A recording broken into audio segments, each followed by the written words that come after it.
The static hissed through the bakelite speaker of the Volkssturm with the rhythm of a dying heartbeat.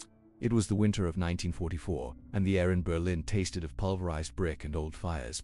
Outside, the night sky was no longer a canvas of stars, but a bruised, trembling ceiling of searchlights and the low, mechanical drone of Lancaster bombers creeping across the horizon. Yet, inside the freezing living rooms, huddled beneath heavy wool blankets that smelled of dampness and fear, the citizens of the Reich listened to a voice that defied the falling ash.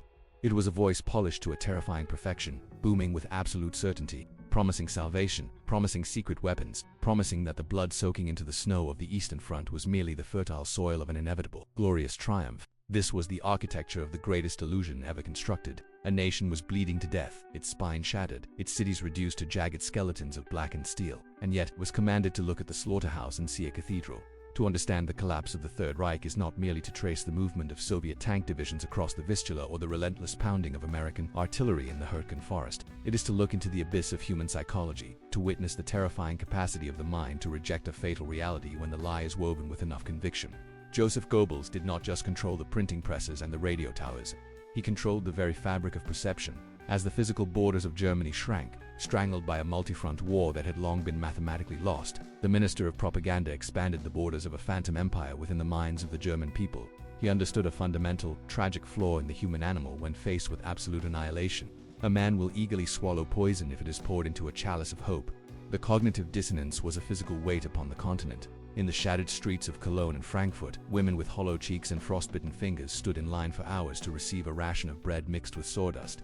They walked past the fresh gaping craters that had swallowed their homes, their shoes crunching on a carpet of shattered glass that glittered like morbid diamonds in the pale winter sun. And yet, plastered on the remaining crumbling brick walls were vibrant, immaculately printed posters. They depicted towering golden-haired soldiers, their eyes fixed on a radiant horizon, accompanied by bold black typography that screamed of ultimate victory. The cinemas, those few that still had a roof and electricity, were packed. The projectors whirred, cutting through the smoke-filled air, throwing the pristine images of Die Deutschwochen show onto the silver screen. The newsreels did not show the weeping mothers or the teenage boys torn in half by shrapnel.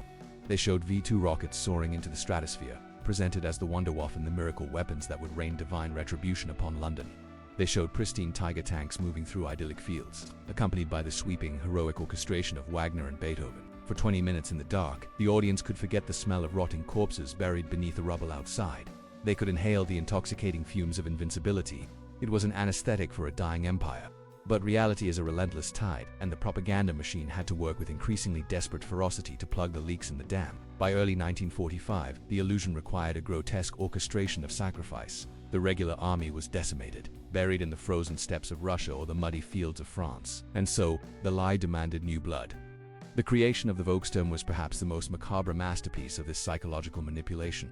Grandfathers who had marched in the trenches of the Somme 3 decades earlier were handed oversized coats and outdated rifles. Children, boys of 12 and 13, whose voices had not yet broken, were given Panzerfaust anti-tank weapons and told they were the iron shield of the fatherland. They were sent into the snow with oversized helmets slipping over their terrified eyes, marching out of their burning cities to face the battle-hardened, utterly ruthless mechanized beast of the Red Army. They went not out of tactical necessity, for military men knew they were nothing more than flesh thrown into a meat grinder, but because the narrative required martyrs. The lie needed them to die so the radio broadcasts could speak of heroic, unyielding resistance. The tragedy was not just that they were sent to die, but that many of them believed the words that condemned them. They had been born into the lie, nursed on it, educated by it. For the Hitler Youth, the fiery rhetoric of sacrifice was the only oxygen they had ever breathed. They fought with a terrifying fanatical purity, turning the ruins of their hometowns into slaughterhouses, defending an illusion that had already abandoned them. As the spring of 1945 approached, the physical world began to forcefully crush the manufactured one. The Soviet artillery was no longer a distant rumor. It was a physical vibration trembling through the floorboards of Berlin. Millions of refugees poured in from the east, their faces numb with trauma, bringing whispered tales of apocalypse, of mass rapes, of villages burned to ash, of a vengeance so profound it defied language. The propaganda machine tried to twist even this terror into a weapon. Goebbels used the encroaching horror of the Soviet advance not to prepare his people for surrender, but to forge a suicide pact. The message shifted from the promise of victory to the necessity of a beautiful death. Surrender was painted not as an end to the suffering but as an eternity of degradation. The lie metastasized from a dream of empire into a nightmare of mutual destruction. If the Reich could not live, the propaganda decreed it must drag the world down into the flames with it. Yet, the bureaucracy of the delusion continued with a terrifying robotic momentum. even as Soviet tanks crossed the Oder River.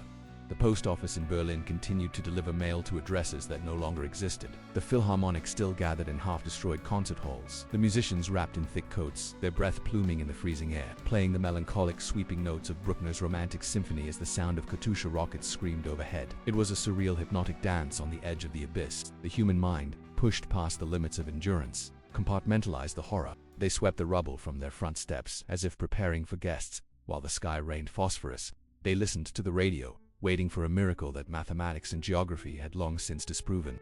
The breaking point arrived not with a sudden revelation, but with a slow, suffocating descent into the earth beneath the chancellery and the claustrophobic, concrete intestines of the Führerbunker. The architects of the illusion finally locked themselves away from the very world they had set on fire. The ventilation systems hummed a monotonous tune, filtering air that smelled of sweat, stale alcohol, and the metallic temps of cyanide.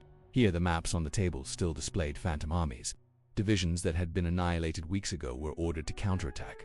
The supreme leader, a trembling broken shell of a man, moved non-existent battalions with a red pencil, completely severed from the bleeding reality just a few meters above his head. Goebbels, the mastermind of the broadcasted reality, paced the narrow corridors, still drafting press releases for a nation that had ceased to exist. The ultimate tragedy of the propagandist is that, eventually, he must consume his own venom. Goebbels had preached absolute, uncompromising sacrifice, and in the end, the fiction demanded its final toll. In the dim, cold light of the bunker, the lie reached its most unnatural, horrifying conclusion. To admit defeat was to acknowledge the staggering scale of the crimes committed in the name of the illusion. It was an impossibility. And so, the narrative demanded the ultimate silence. The decision to crush ampules of cyanide into the mouths of his 6 sleeping children was not an act of mercy. It was the final fanatical devotion to a reality that was entirely manufactured. He could not allow his children to wake up in a world where the spell had been broken, where the Golden Empire was revealed to be a graveyard of ash and bone. Above ground, the city was drowning in a sea of fire and steel. The Reichstag, once the symbol of power, was a blackened, smoking husk, its walls riddled with bullet holes, the air thick with the smell of cordite and burning flesh. The Soviet soldiers, exhausted and covered in the dust of 1,000 destroyed cities, fought room by room, cellar by cellar. And then, the radios finally went dead. The broadcasting towers were blown, the electrical grid collapsed, and the booming, confident voice that had narrated the descent into hell was abruptly cut off. The silence that followed was heavier than the bombardment. For years, the German people had been deafened by the roar of the machine, told what to see, what to feel, whom to hate, and how to die. The sudden absence of the lie left a void that was terrifying in its clarity. Without the static of the Volkssturm, there was only the sound of reality, the crackle of burning timbers, the weeping of the wounded, the heavy, deliberate footsteps of the conquerors in the snow. The physical collapse of Germany took years of brutal, mechanized warfare, millions of lives, and the combined industrial might of the world. But the psychological collapse happened in that agonizing silence, when the smoke finally cleared from the streets of Berlin and the citizens looked around with unclouded eyes. They saw not the promised 1,000-year empire, but a wasteland of their own making. The spell was broken. The grand illusion, carefully constructed word by word, poster by poster, shattered against the cold, unyielding concrete of history. As the gray snow fell gently over the ruined capital, covering the bodies of the old men and the children who had died for a phantom, the ultimate truth of the war remained written in the ashes.